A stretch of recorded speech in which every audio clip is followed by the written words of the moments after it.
መጋቢት 14 2017 ዓ.ም በኢቢኤስ ቴሌቪዥን አዲስ ምዕራፍ በተሰኘው ዝግጅት ላይ ብርቱካን ተመስገን ደረሰብኝ ያለችውን ጥቃት ተከትሎ በርካታ ኢትዮጵያውያን አዝነዋል፣ መነጋገሪያ ሆኖም ሰንብቷል።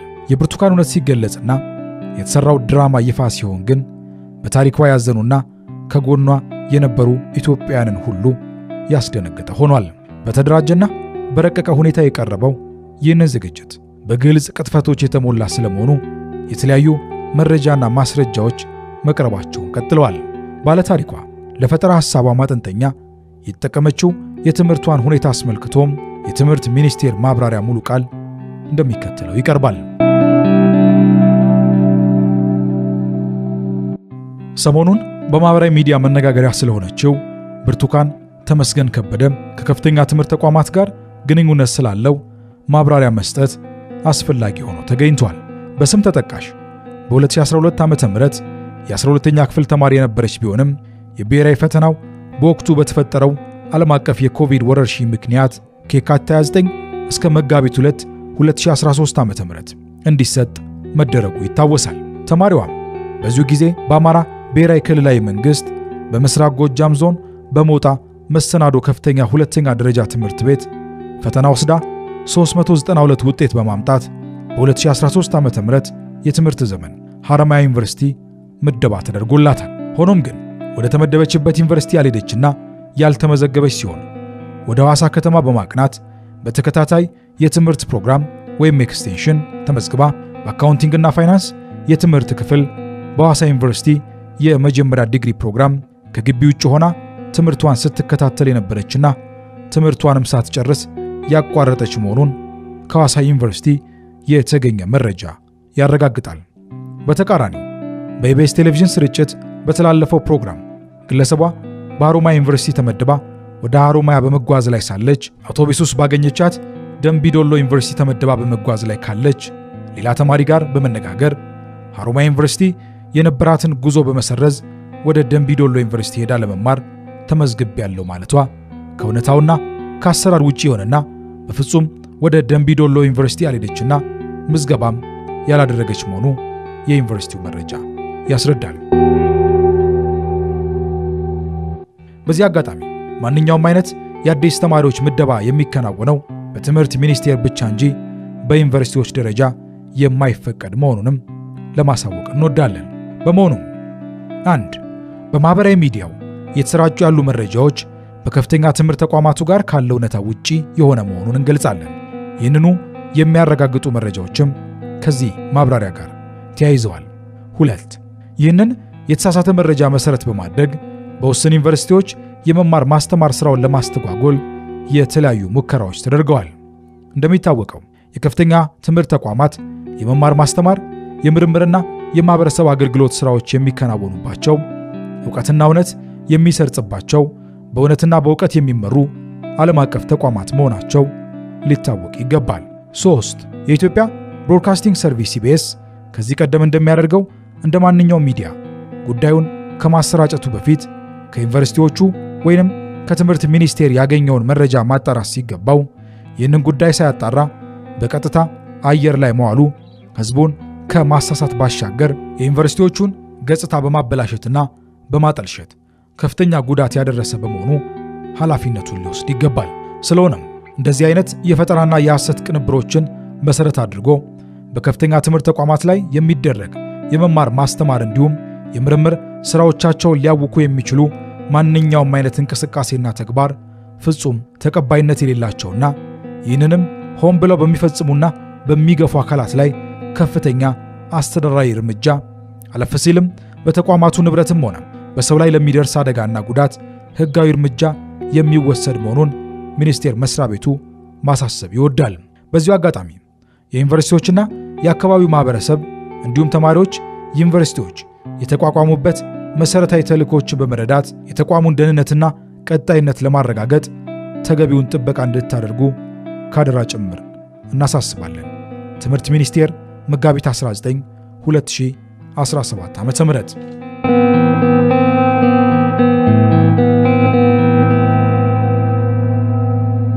ይህ የብርቱካን ተመስገን የፈጠራ ድርሰት መዳረሻው በህዝቦች መካከል ትርምስን መፍጠር ዓላማ ያደረገ መሆኑንና በግፍ ጾታዊ ጥቃት የደረሰባቸው ሕፃናትና ሴቶች ከዚህ በኋላ ጥቃታቸው አመኔታ እንዳይሰጠው የሚያደርግ አደገኛ ተግባር ስለመሆኑም ከፍተኛ የመንግስት ኃላፊዎች እየተናገሩ ነው። ኃላፊዎቹ የሰጡት አስተያየት እንደሚከተለው ይቀርባል።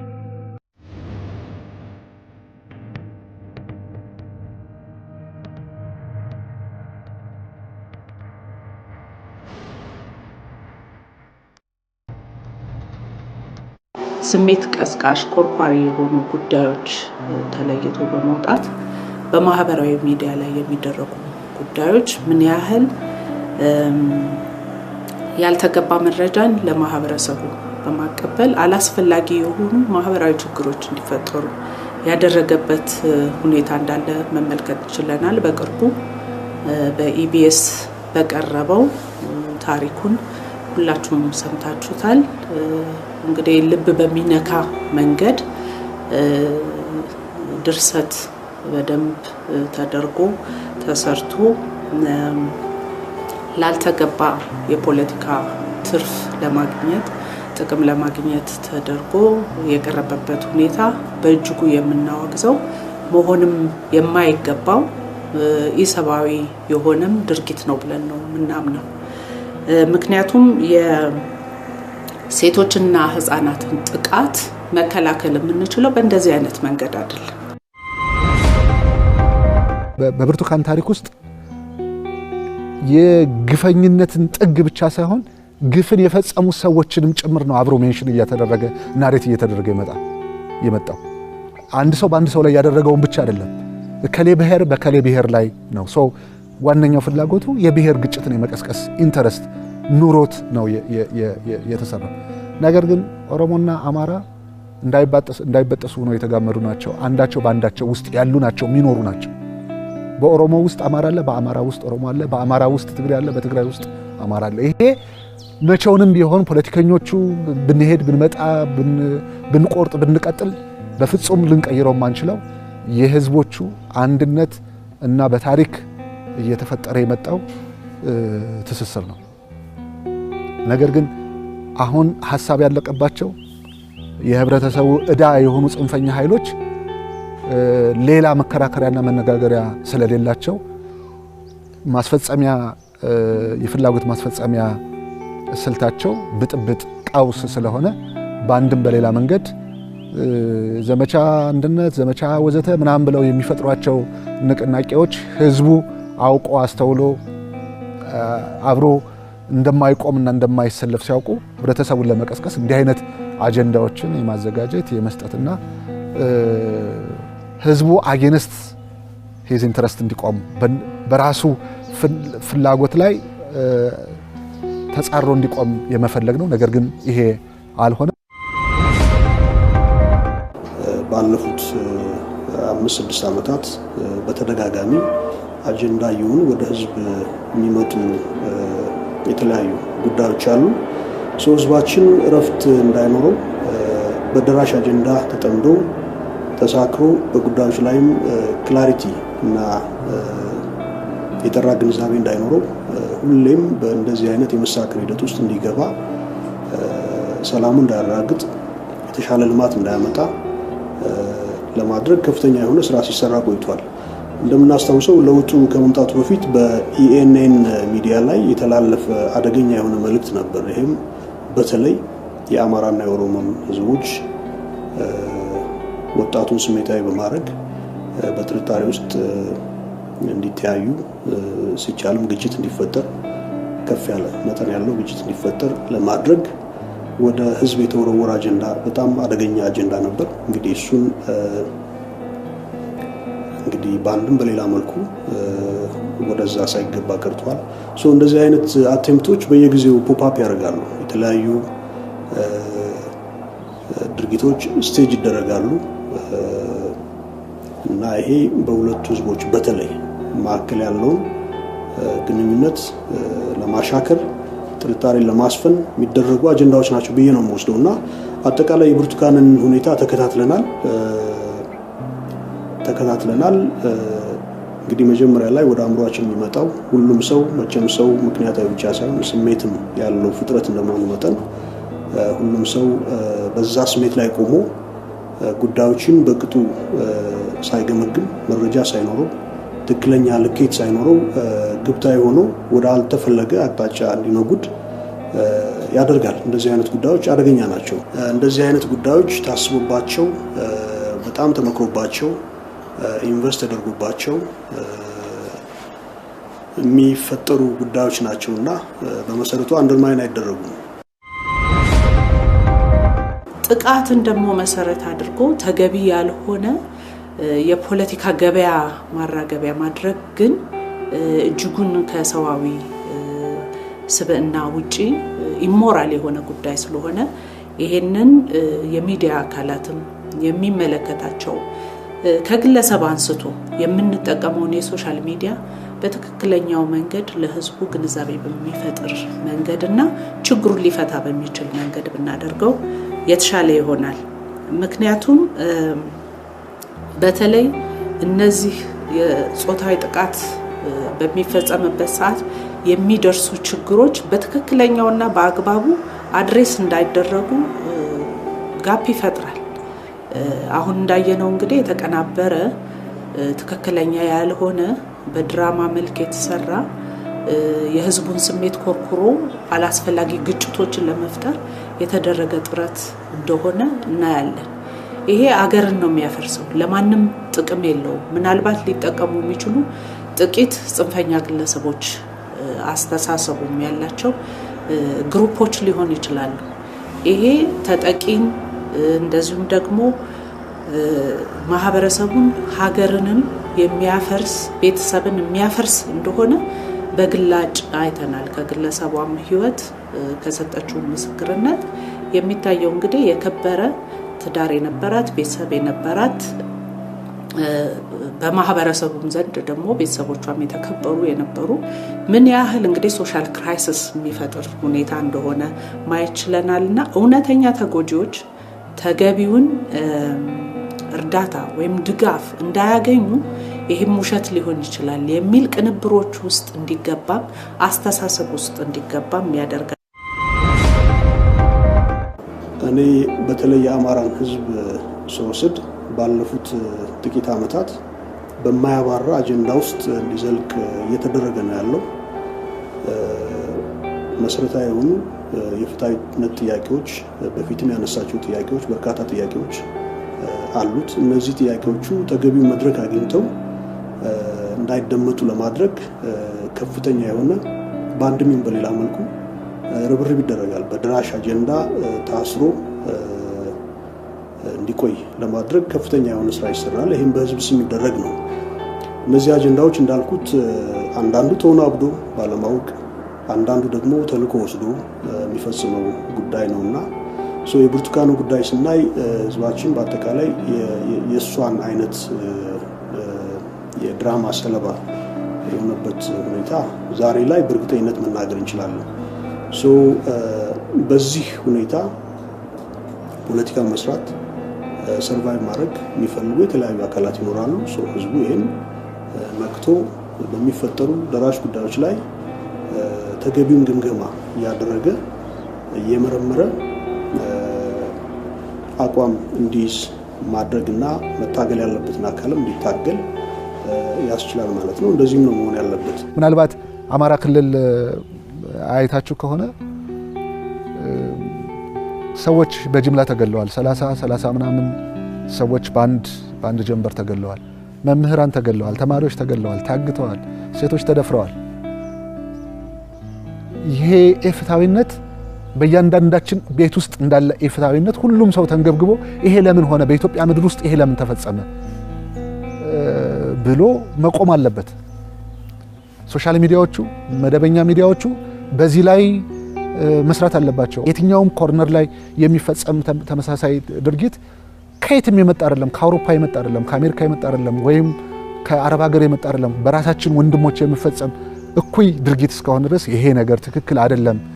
በዚህ ትውልድ ልንቀርጽ አንችልም፣ ሀገርን ልናጸና አንችልም፣ ሀገር ልንገነባ አንችልም፣ ዘላቂነት ያለው ሰላም ልናመጣ አንችልም ብሎ መከራከር ይገባል፣ መነጋገር ይገባል፣ ማውገዝ ይገባል። የምናወግዘው እንዳይደገም እኔ ለኢትዮጵያ ሕዝብ ማቅረብ የምፈልገው በተለይ ደግሞ ለእያንዳንዱ ኃላፊነት ላለበት ዜጋ እያንዳንዱ መረጃዎች በሶሻል ሚዲያም ሆኑ በሚኒስትሪ ሚዲያው የምንሰማቸውን አጥርተን ትክክለኛውና ተገቢውን መረጃ ልንይዝ ይገባል ብዬ አምናለሁ። በተለይ ደግሞ የሚዲያ አካላት አራተኛ መንግስት እንደሚባሉም ሁሉ ትልቅ ኃላፊነት ማህበራዊም ሀገራዊም ኃላፊነት አለባቸው። ይህንን ኃላፊነታቸውን በአግባቡ ሊወጡ ይገባል። መረጃን አዛብቶ ለማህበረሰብ ማድረስ ጥፋቱ ከፍተኛ ነው የሚሆነው። ስለዚህ እዚህ ላይ ትኩረት መደረግ አለበት። ሌላው ጉዳትን ለፖለቲካ ፍጆታ ማዋል ሰዋዊ ፍጥረት የሆነ ግድ የሚለው ጥቃትን እከላከላለሁ የሚል ህሊና ያለው የማህበረሰብ ክፍል ይሄንን አያደርግምና በተለይ ሴቶችም በዚህ ጥንቃቄ ማድረግ ይገባል።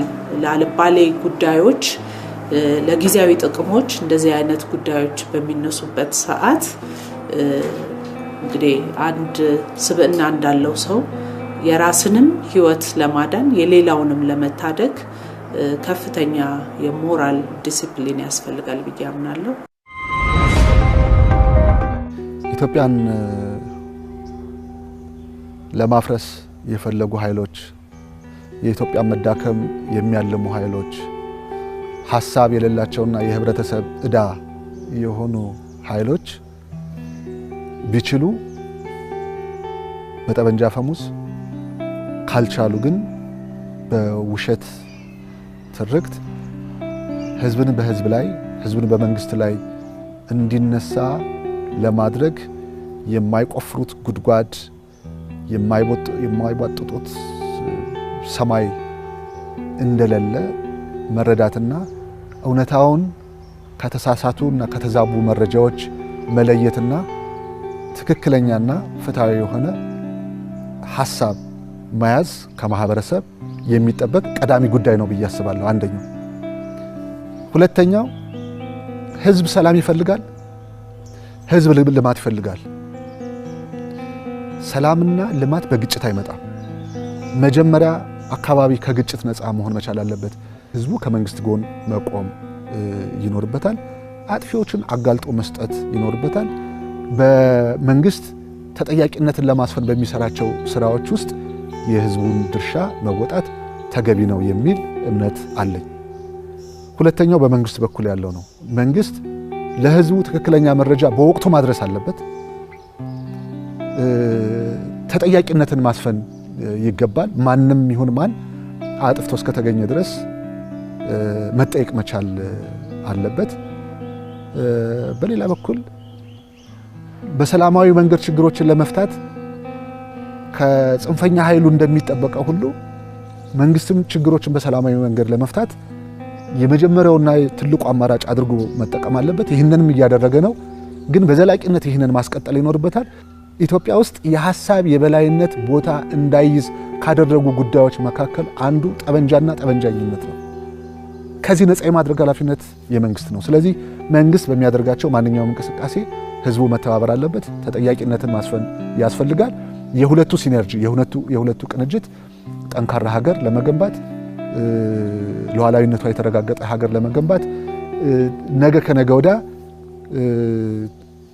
ሀገር የሚረከቡ ትውልዶችን ለመፍጠርና ለመገንባት የሚያስችል ሁኔታ ሊፈጠር ያስችላልና አሁን የተቃጣው ጥቃት ባለነው ብቻ ሳይሆን በመጪው ትውልድም ጭምር ነው። እንዳይማሩ የሚከለክል ኃይል አሁን ያለውን ብቻ ሳይሆን እያጠፋ ያለ የሚመጣውንም ጭምር የማጥፋት ዓላማ ይዞ ነው እየሰራ ያለውና ይህንን የመታደግ ጉዳይ የመንግስትም የማህበረሰብም ተደርጎ መወሰድ አለበት የሚል አስተያየት ነው ያለው። ኢትዮጵያ ብቻ ሳይሆን ቀጠናውም ሰላም እንዲሆን አህጉሩም ሰላም እንዲሆን በተቻለ መጠን በመናገኘው መድረክ ሁሉ ሁላችንም ሚና መወጣት መጫወት፣ ሰላም ለሰው ልጆች ሁሉ እንዲሰፍን ማድረግ ነው ያለብን ብዬ ነው ማምነውና ከዛ መለስ ግን በህዝብ ስም የሚደረጉ በጣም የህዝብን ፍላጎት በመሰረታዊነት የሚነዱ እንቅስቃሴዎች መንግስትም ይህንን አበክሮ መታገል ህዝቡም አበክሮ መታገል መቻል አለበት።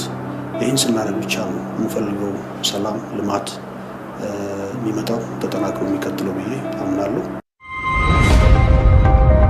በተቋማቸው የተላለፈውን ሐሰተኛ ዘገባ በተመለከተ የኢቢኤስ ዋና ሥራ አስፈጻሚ አማን ፍስሐ ጽዮን በሰጡት ማብራሪያ ፕሮግራሙ የተሰራበት መንገድና ከጋዜጠኝነት ስነ ምግባር አኳያ የተፈጠረውን የተዛባ መረጃ በመጥቀስ ይቅርታ ጠይቀዋል። መተላለፍ የነበረበት ያለፈው ሳምንት ነው።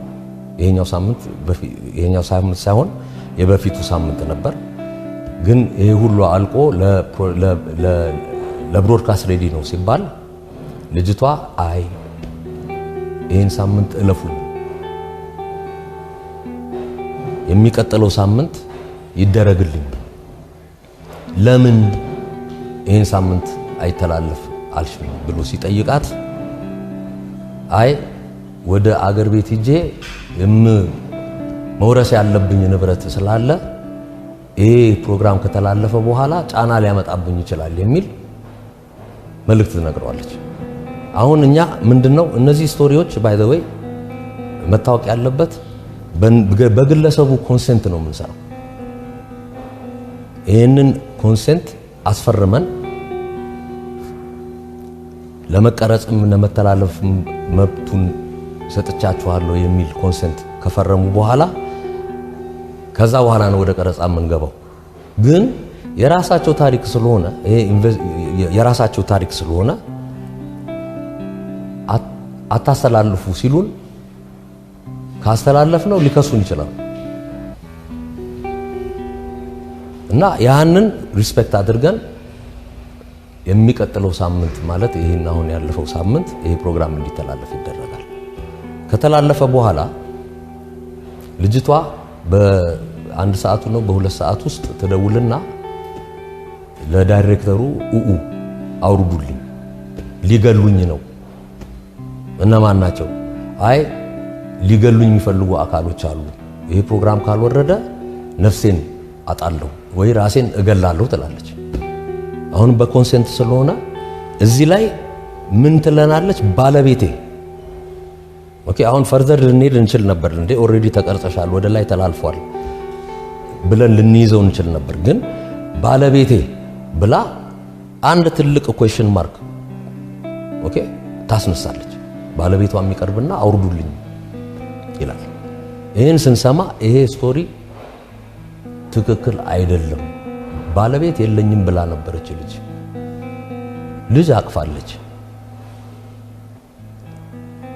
ካለው አሁን ስቶሪ ጋር ከተላለፈው ስቶሪ ጋር ይዛባል በሚል ያንን ዲሲዥን ቶሎ እንዲወርድ ዳይሬክተሩ ራሱ ይመካከርና ፕሮግራሙን ኦኬ እንዲወርድ ይደረጋል። ከዛኛ ወደ ኢንቨስቲጌሽን እንገባለን።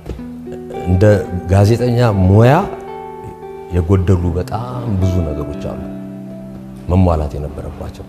እኛም እንደ ተቋም የተሳሳት ነው ስተት አለ። ለተመልካቾቻችን በጣም ይቅርታ ለመጠየቅ እንፈልጋለን። ለዚህ ፕሮሚስ የምንገባው እውነቱን ተጣርቶ መጨረሻ ላይ ሲያልቅ ለህብረተሰባችን በደንብ አድርገን እኛንም የሚጎዳ ቢሆን ኦኬ እውነቱን እናወጣዋለን። እነዚህ የተቀናጁ ኃይሎች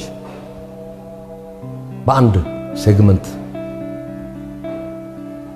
ጥያቄ ላይ ያስገብተውታል። ውሸት ታሪክ ለህብረተሰብ እንዲደርስ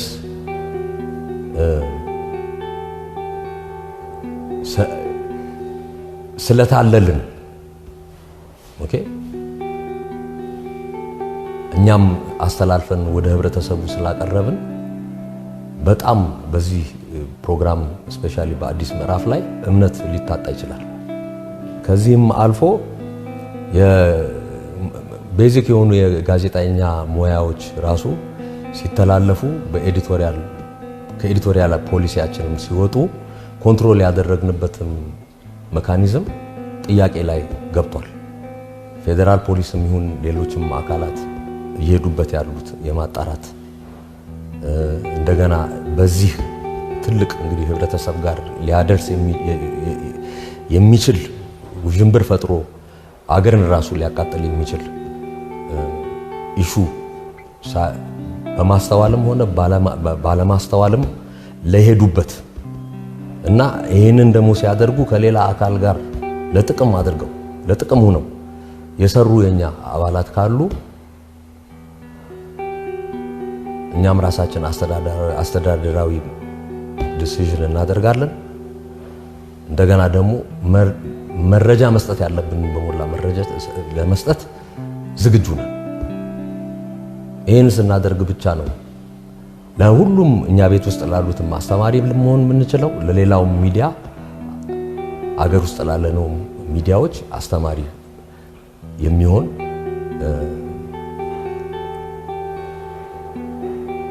ተምሳሌት ሆነን ልንቀርብ የምንችለው እና ያለኝ አሁን ኢቭን ለሌሎች ሚዲያዎችም እና በስራው ላይ ላላችሁ የጋዜጠኛ ሙያ ውስጥ ላላችሁ ወንድሞቼም ሆነ እህቶቼ ስራችሁን በአግባቡ ሰርታችሁ ለህብረተሰብ የምታቀርቡትን መረጃ ሙሉ በሙሉ ከጀርባ ያለውን መረጃ አጣርታችሁ እንድታቀርቡ እማጸናለሁ። እንደኛ እንዳትሳሳቱ። ምክንያቱም አንድ እንደዚህ ትንሽ የታሰበ ታሪክ አገር ሊያጠፋ ይችላል። ግለሰቦች ሊጋደሉበት ይችላሉ፣ ህብረተሰብ ሊጋደልበት ይችላል እና ይሄ ዳግም እኛ ጋር እንዳይሆን ቃል በማኔጅመንት ሌቭል ሁላችንም ገብተናል። እንደ አገርም ደግሞ ሁላችንም ሚዲያዎች ደግሞ በጣም ተጠንቅቀን እንሰራ እማጸናለሁ እና አመሰግናለሁ። ለተመልካቾቻችንም ሆነ ከኛ ጋር ላሉት ሁሉም በጣም በጣም በጣም ይቅርታ የሚል መልእክት ከኔም ከኢቢኤስ አስተላልፋለሁ።